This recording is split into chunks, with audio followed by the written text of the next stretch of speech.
আরে ভাবি কি হয়েছে, ফ্রিজের সাথে যুদ্ধ করতেছেন কেন? ভাই আপনার পরিচিত কোনো ফ্রিজ মিস্ত্রি জানা আছে? হ্যাঁ আছে, তার আগে বলেন ফ্রিজের কি হয়েছে? ফ্রিজ খুলতেছে না, ভিতরে কুরবানি গোশত রাখছিলাম, মনে হয় ভিতর দিয়ে গরু সিটকানি দিয়ে রাখছে।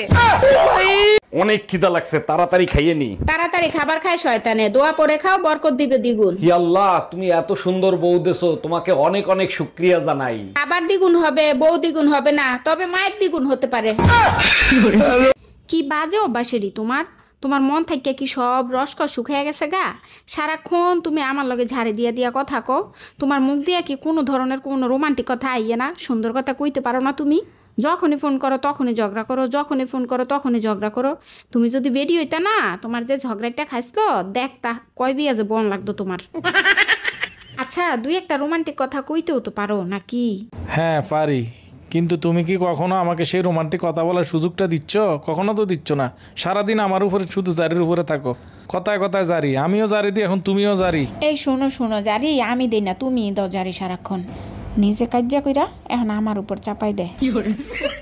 অরুণ ভাই, বিয়ের পর থেকেই দেখি আপনি শুধু ভাবির সাথে দুর্ব্যবহার করেন, তাইলে বিয়ে করছিলেন কেন? ভাবি সত্যি কথা কি, ছোটবেলা থেকেই আমি কোনো মেয়েদেরকে সহ্যই করতে পারি না। যদি আপনি মেয়েদেরকে সহ্যই না করতে পারেন, তাহলে আপনাকে বিয়ে করতে বলছে কে? ভাবি আব্বা বলছিল কি বিয়ে করে ফেল, দেখবি একজন বাদে সব মেয়েদের ভালো লাগবে।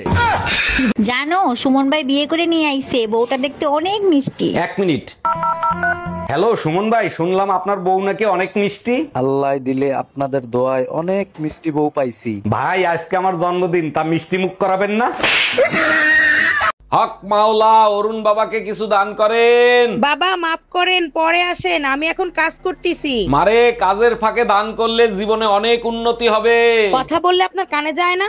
আরে জামাই, তুমি খয়রাত করতেছো, আমার মেয়ে কোথায়? আপনার মেয়ে বাসায়, আর আপনার মেয়ের জন্য আজকে আমি খয়রাতি। এই কই তুমি, ভাত দাও, খিদা লাগছে। জানো, তোমরা হইলা ভাত, আমরা হইলাম তরকারি, একজন আরেকজনকে ছাড়া কোনো স্বাদ নাই। এইটা অবশ্য তুমি ঠিক বলছো, তবে ভাতের সাথে প্রতিদিন যদি আলাদা আলাদা তরকারি হয় তার মজাই আলাদা। সেটা আমি জানি সোনা, তার জন্যই তো মাঝে মাঝে বেলুনের বাড়ি খাওয়াই। ভাবি আপনার ফোন নাম্বারটা আমারে দিবেন? লেখেন 0 দিয়া 15টা জোতার বাড়ি, 11টা জাটার বাড়ি, 44টা বেলুনের বাড়ি, 99টা গালি, 56 দ্বারাই আপনার নামে মামলা করব।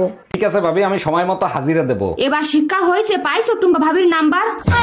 তোরা যদি ঝগড়া করে মইরেও যাস, জীবনে কোনোদিন ছাড়াতে যাব না। গেলা ঝগড়া থামাইতে, আর নিজেই ঝগড়া করে আসলা। আচ্ছা তুমি বলো, ভাবিরে বুকে নিয়ে সান্ত্বনা দেয়াটা কি কোনো অন্যায়? মোটেও অন্যায় না, কিন্তু আজকে তোরে সান্ত্বনা দেবে কেডা? কি ব্যাপার অরুণ ভাই, এত সকাল সকাল গাট্টি বাইন্দা কোথায় রওনা দিলেন? ভাবি কয়দিনের জন্য নোয়াখালী গ্রামের বাড়ি যাচ্ছি। ওইখানে তো বন্যার পানিতে ডুবে গেছে, ওইখানে যাই কি করবেন? যে কয়দিন তেরান দেয় সেই কয়দিন থাকবো, তারপর আবার চলে আসবো। আচ্ছা আম্মা জান, এবার অনুমতি দেন, নইলে বাড়ি ফিরতে অনেক দেরি হয়ে যাবে। আচ্ছা জামাই, সাবধানে যেও, আর নিজের খেয়াল অবশ্যই রাখবা। আমাকে নিয়ে টেনশন করতে হবে না, আমি আপনার মেয়ের দিকেও খেয়াল রাখবো। আমার মেয়েকে খুব ভালো করে চিনি, তার জন্যই তো বললাম নিজের খেয়াল রাখো। অরুণ ভাই, শুনলাম আপনার মোবাইল নাকি চুরি হয়ে গেছে। জি ভাবি ঠিকই শুনছেন, থানায় রিপোর্ট লেখায় দেখেছি, গিয়ে দেখি মানিব্যাগ চুরি হয়ে গেছে। থাক ভাই, মন খারাপ করবেন না, আল্লাহর কাছে দোয়া করেন, সব ঠিক হয়ে যাবে। মসজিদে দোয়া করতে গেছিলাম, বেরোয় দেখি স্যান্ডেল চুরি হয়ে গেছে। দুনিয়ায় এত কিছু থাকতে তুই মসজিদের মাইক চুরি করতে গেছিলি কেন? ভাবছিলাম আল্লাহর জিনিস চুরি করলে কেউ কিছু বলবে না। আমি বুঝলাম না, ইমাম সাহেব তোরে হাতে নাতে ধরার পরে ছাইড়া দিল কেন? ইমাম সাহেবরে বললাম আজান বাসা পর্যন্ত পৌঁছায় না, তাই সামনে নিয়ে লাগাচ্ছি। অরুণ ভাই, এত তাড়াতাড়ি নামাজে যাচ্ছেন? নামাজের তো এখনো দেরি আছে। হুজুরের কাছে একটা প্রশ্ন করব তো, তার জন্য একটু তাড়াতাড়ি যাচ্ছি। আজকে আবার হুজুরের সাথে কি ঝামেলা বাঁধাবেন? অজু করে মসজিদে যাওয়ার পথে কোনো মেয়ের সাথে যদি টাচ লাগে, তাইলে অজু থাকবে না থাকবে না? অজু থাকবে কিনা এটা হুজুর বলতে পারবে, কিন্তু ভাবি চাইলে হাত পা ভাঙবে এটা জানি। আসসালামু আলাইকুম ভাবি, জুম্মা মোবারক। কেমন আছেন আপনি? ছি ভাইজান, আমি কোনোদিন ভাবতেও পারি নাই আপনি এত বড় জঘন্য একটা কাজ করবেন। আগের জুম্মায় যখন আমার জুতা চুরি হয়ে গেছিল তখন তো কিছু বলেন না, এখন সি বলতেছেন কেন? তাই বলে আপনি মসজিদের ইমাম সাহেবের জুতো চুরি করবেন? আসসালামু আলাইকুম ভাবি, জুম্মা মোবারক। কেমন আছেন আপনি? ওয়ালাইকুম আসসালাম, জুম্মা মোবারক। হঠাৎ আপনার এরকম পরিবর্তন হলো কি করে? আর ভাবি বলেন না, আমি বুঝতে পারছি আমার পাপের কলস ভরে গেছে। কলস ভরে গেছে তাতে কি হয়েছে? আপনি বাজার থেকে ড্রাম কিনে নিয়ে আসেন। ভাই, মসজিদের হুজুর তোমাকে অপমান করছে কেন? কি করছো? হুজুরকে বললাম, হুজুর স্বপ্নে দেখি কোরবানির গরুগুলো সব জান্নাতে খেলাচ্ছে, আমাদের গরুটা কেন ল্যাংড়াচ্ছে? তারপর হুজুর কি বলে অপমান করলো? হুজুর বলে ল্যাংড়াবে না তো কি করবে, গরুর এক ঠ্যাং তো এখনো ফ্রিজে রেখে দিছস।